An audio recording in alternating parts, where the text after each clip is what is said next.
붓 가지고 장난하지 마라 이렇게 얘기합니다. 아, 지금은 이제 그런 말씀 안 하시고요. 아하, 네. 한번 시작한 거니까 네 손으로 이 문화를 만들어 본 거니까 한번 끝까지 네. 끝까지 한번 네가 달려봐 줬으면 좋겠고 그 대신 절대 우리 전통이 흔들리지 않도록 전통 또한 네가 관심을 더 가져야 될 부분이다. 그러면서 옆에서 많은 도움도 주고 계십니다. 뭐 작년에는 뭐 남산에서 세계로 이런 행사를 했다고 그래요? 아, 예, 남산 작년이었습니까? 축제, 네. 예, 작년 10월입니다. 네. 그래서 그 남산 축제의 그 개막 그 퍼포먼스였었어요. 네.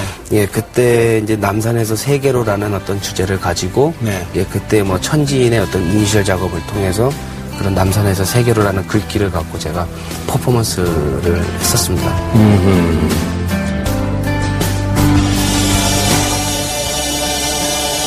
이거는 그 작년 10월 그 한글날이 있었던 달에 네.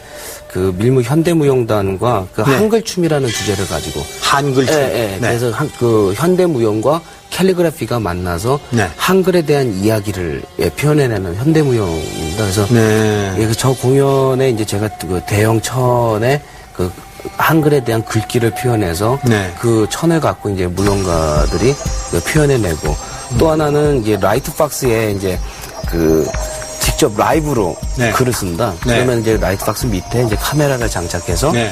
그걸로 그 무대 전체를 영상으로서 보여주는 거죠. 제가 작업하는 글이 무대 전체에 막 글이 선보이는. 네. 그러면 그 글에 대한 어떤 흐름을 보고 무용가가 즉석에서 라이브로 춤을 춥니다. 예, 그래서 저는 또 그 무용가의 춤을 보면서 같이 호흡해내는.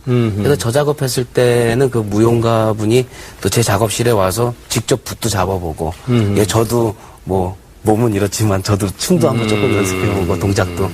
그래서 같이 호흡해내서 만들어냈었던 그런 작품입니다. 근데 그 굳이 행위예술가처럼 이렇게 퍼포먼스를 해야만 됩니까? 그런 건 아닌데요. 제가 네. 갖고 가는 어떤 그 작업에 대한 방향성이 있습니다. 그러니까 네. 비록 그 캘리그라피라는 어떤 상업적인 어떤 영역을 뗄래야 뗄 수 없는 장르지만 예를 들어서 그런 겁니다. 제가 정말 행복하고 순수한 마음으로 그 글을 작업해서 많은 어떤 일반인들이 그 글을 생활 속에서 접했을 때 행복해지길 바라는 거죠.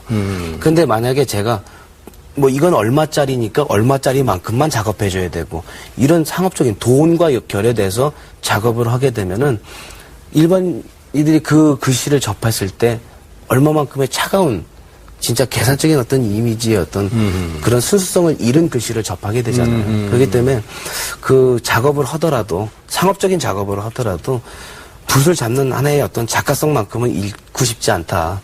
그렇기 때문에 제 나름대로의 하나의 어떤 싸움이죠. 아직도 그러면은 기본은 네. 그 서예에다 두고 있는 것입니까? 예, 그렇습니다. 아. 앞으로도 계속 서예의 기본을 두고 갈 거고요. 예, 그랬을 때 하나의 어떤 서예가로서의 어떤 그 작가성이 하나의 어떤 비록 상업서예지만 디자인 시장과 호흡하면서 또 대중들에게 생활 속에 접근되는 한글을 가지고 디자인을 많이 하신다고 그러던데 한글이 차지하는 비중은 얼마나 됩니까? 그래서 요즘 작업하는 작업량의 한 90% 정도가 다 한글 작업입니다. 아, 한글 작업입니까? 네. 이 한글은 어떤 매력을 가진 글입니까? 굉장히 매력적이에요. 그렇습니까? 예, 그러니까 글을 한글이라는 그 문자를 가지고 작업을 하면요. 네. 그냥 막 설렙니다. 그러니까 이 한글이 갖고 있는 게 어떻게 보면은 참 뭐 영문, 알파벳이라든지 이런 것과 비교해 보면 솔직히 단정하지 못한 건 사실인 것 같아요. 이게 좀 뭔가 깔끔하고 똑 떨어지는 맛은 부족한 것 같지만 왜냐면 글씨가 어떤 자는 획수가 많고 복잡한데 어떤 글씨는 굉장히 허합니다. 네. 네. 그러니까 뭐 이나 이런 것처럼. 네. 그런데 어떤 글씨는 자모로서만 구성이 돼서 쭉 나열이 되는데 네. 갑자기 막 받침이 나오면서 네, 그냥 흐름이 깨져버리는. 그런데 어느덧 그 한글 작업을 하다 보니까 그것도 가로쓰기를 작업을 하다 보니까요. 이게 어느덧 보니까 이게 악보더라고요. 악보입니다. 그러니까 강약약, 중간약약, 강약, 중간약 뭐 그러면서 갑자기 획이 많아서 굵어졌다가 약해졌다. 근데 그거를 우리 어떤 그 서양의 펜이 아니라 모필 붓으로 사용을 하다 보니까 어떤 부분은 먹물이 많아서 촉촉 척하고 어떤 부분 먹물이 적어서 아주 거칠고 그러니까 이게 시각적으로 보이는 게 리듬이 형성이 되는 우리 글에 그래서 지금 제 작업류는 오히려 받침이 있어서 리듬을 어떤 정리된 부분을 깨는 게 바로 받침이라면 저는 오히려 받침을 더 부각해서 씁니다. 더 눈에 띄게. 더 자랑스럽게. 근데 원래 붓글씨 쓰는 분들은 붓 끝에 힘이 들어가야 된다고 그러지 않습니까? 네. 빼야 될 부분도 있습니다. 그러니까 뭐 가장 쉬운 예로 뭐 예를 들어서 뭐 흐물흐물이라는 어떤 그런 글씨를 나에게 써야 된다. 근데 이제 서예에서 요하는 하나의 어떤 그 필력에 관련된 영역으로 흐물흐물을 힘있게 쓰면은 이거 정말 흐물흐물한 맛이 없죠. 아, 그렇겠네요. 예, 그럴 때는 예, 좀 더 힘을 좀 빼서 정말 제 몸 자체가 이제 흐물흐물한 어떤 그런 느낌으로 표현도 하고. 근데 만약에 뭐 욕망이라든지 야망, 예, 뭐 도전 이런 식의 어떤 타이틀을 작업해야 될 부분이 있다면 그때는 정말 필력에 대한 어떤 영역을 갖고 거침없이 뻗어나가는 예, 그런 이미지를 만들어내기도 하고요. 그 요즘은 컴퓨터를 가지고 글씨를 많이 만들지 않습니까? 네. 그런데 손으로 쓰는 캘리그라피하고 컴퓨터하고 비교해 보시면 어떻습니까? 글쎄요, 뭐 컴퓨터로 작업하는 그런 글씨, 그러니까 그래픽적인 어떤 서체인데요. 그 부분이 줄 수 있는 어떤 시각성이라는 건 참 그 영역 또한 대단한 것 같습니다. 네, 굉장히 네. 단정하고 우리의 어떤 그 일반적으로 생활 속에서 볼 수 있는 어떤 영역이기도 하지 않습니까? 네. 그러니까 우리가 뭐 컴퓨터로 뭐 워드를 쳐서 네. 프린터를 뽑는다든지 가독성 면에서도 최고고요.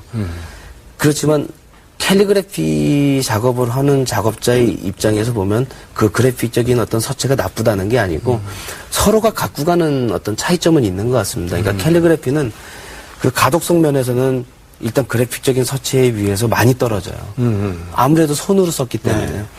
그리고 또 예를 들어서 또 붓이라는 도구를 사용하다 보니까 획이 또 단정하고 매끈하지가 못하고 조금 이렇게 거친 맛도 납니다. 이렇게 번지기 때문에. 그렇기 때문에 뭐 식품 쪽이나 이런 데서 볼 때는 뭐 식욕을 좀 돋구는 쪽이 아니라 좀 입맛을 좀 떨어뜨리는 또 그런 면도 없잖아 있는데요. 손으로서 표현되는 캘리그라피라는 거는 감성이라는 또 다른 옷을 입었다는 거예요. 근데 그것이 그림 그리듯이 글자를 이렇게 그리기도 합니까? 아니요, 그렇진 않을 것 같아요. 한 번에 그냥 써버려요. 예, 왜냐하면 서예의 어떤 정신을 그대로 이어오려는 예, 그런 부분이 있기 때문에요. 일필로서 좀 선보이려는. 아, 그렇군요. 네. 앞으로 그 글씨체를 개발하면 좀 더 아름답고 쓰기 편하고 보기 좋고 이런 글씨체가 나올 수 있을까요? 요즘 와서 그 한글에 대한 관심도가 굉장히 높아진 것 같습니다. 네. 뭐 한류의 어떤 바람이 불면서도 네, 그렇고. 근데 글쎄 요즘 한글에 대한 접근 방식이 조금은 바뀌어야 되지 않을까라는 제 나름대로의 생각입니다. 그러니까 그 한글에서 한글에 대한 어떤 컨텐츠를 뭐 세계화시키고 뭐 수출을 해야 되고. 근데 일명 외국인들한테 그 한글을 공부해서 읽어라라고 강요하면 안 되잖아요. 네. 예, 물론 뭐 세계적으로 우수한 문자고, 예, 아주 가장 좋은 문자긴 하지만 무조건 우리 문자가 우수하니까 니들 공부해서 뭐 이렇게 해라. 그건 참 어려운 일 같아요. 그래서 제가 생각하는 한글이라는 거는 하나의 어떤 감성적인 어떤 부분으로서 접근을 해서 하나의 어떤 이미지와 한글의 이미지와 그러니까 한글의 어떤 자모가 가지고 있는 하나의 어떤 기하학적인 어떤 꼴에 대한 구성 원리를 가지고 예, 그 이미지를 선보이는 게 오히려 더 먼저 이루어져야 될 일이 아닌가. 그렇게 해서 외국인들이 이쁘다. 그렇게 해서 그 티셔츠에 새겨져 있는 그 한글을 내가 입게 되고 또 입고 다니다 보니까 그 뜻을 알게 되고. 그 주위에 있는 사람들이 야, 너 그거 그 코리아 문자래. 한국의 문자를 너 입었구나. 그래, 이게 무슨 뜻이니? 그랬더니, 이거는 행복이란 단어야. 그랬을 때, 그래, 내가 행복을 옷에 안고 있구나, 입고 있구나. 이랬을 때, 어떻게 보면, 그 해외 시장, 외국 시장에서는 좀 더 한글에 대한 어떤 감성적인 느낌이 새롭게 보일 것 같다라는 생각이 듭니다. 앞으로 바라는 바가 있으시면 어떤 게 있을까요? 앞으로 바라는 부분이라고 한다면, 제 꿈에 대해서 말씀드리면요. 대통령입니다. 아, 그래요? 예. 네. 예. 그 언제쯤 되십니까? 네? 언제쯤 되시냐고요?